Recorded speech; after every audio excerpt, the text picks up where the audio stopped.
Hey everyone, it's JuniperGinger. In today's video, I'm going to show you how to make 3 really awesome Valentine's Day DIYs. Some of these can be used as gifts, or you can just make them for yourself, so let's get started. The first gift I'm going to show you how to make is a peppermint sugar scrub, and all you'll need for this is 1 cup of sugar, a half a cup of coconut oil, and also something to put it in. I'm just taking an empty jelly jar and I washed it out. You'll also need about 22 drops-ish of peppermint essential oil. That sounds like a lot, but it really isn't. I started by melting the coconut oil. I just think it's easier to measure that way. So I spooned some into a small bowl, and then I filled a pan with water and heated it up. And then I placed the bowl into the hot water pan. I'm not explaining it well, but just look at what I'm doing. While I was waiting for that to heat up, I poured my sugar into a bowl, and then I added my peppermint essential oil.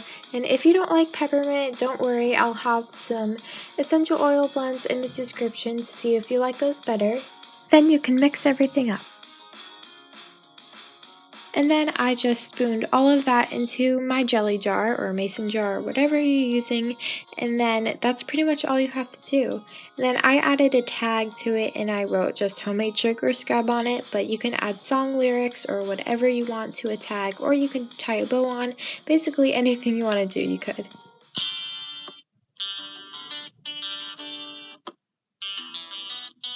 The next DIY is really easy. It's basically just a cream soda, and all you're going to need is some whipped cream and any type of soda that you want. I'm just using cherry 7-Up.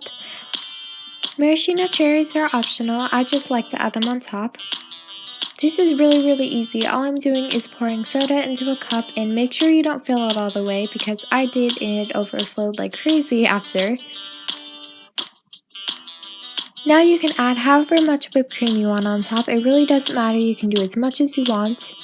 And you can obviously tell that I am definitely not the best at making the whipped cream look good when I'm piping it on, but that's okay, it tastes good in the end. You can of course leave it like that if you want, but I like to stir in the whipped cream so it's like a cream soda, and it's really good. And yours won't overflow like this, don't worry. Just don't fill your soda all the way to the top. That's all you have to do to make this really awesome cream soda.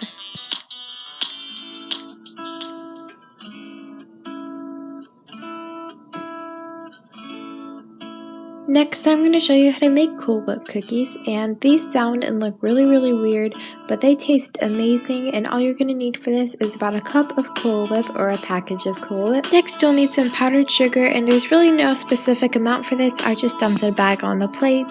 You'll also need some cake mix. I'm just using a bag of strawberry. You can use any cake mix you want though. And also you'll need 2 eggs and a mixing bowl. Start off by dumping your Cool Whip and your eggs into a bowl and then mixing them all together until they're well combined.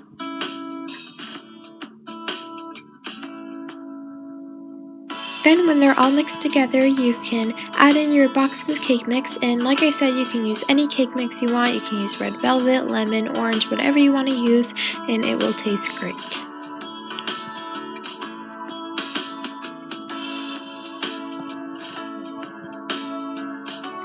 When that's all mixed up, take a spoonful of your cookie dough and kind of form the shape of a ball inside your powdered sugar. It's kind of hard to explain, but I just rolled it around in the powdered sugar until it formed the shape of a ball. And if you want your cookies really big, then do the same size that I did for the cookie dough. But if you want yours smaller, then just do a little bit less. But it really doesn't matter. And keep in mind, the bigger your cookies are, the longer you're going to have to bake them.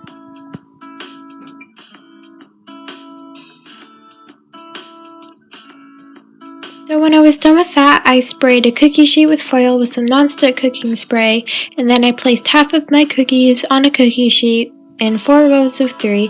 This makes about 2 dozen cookies, but mine only made 21 just because I made them really big, but yours should make about that much. Then you can put your cookies in the oven at 350 degrees for about 8 minutes. I had to do about 15 minutes just because my cookies were really big, but start at 8 and see how good they look.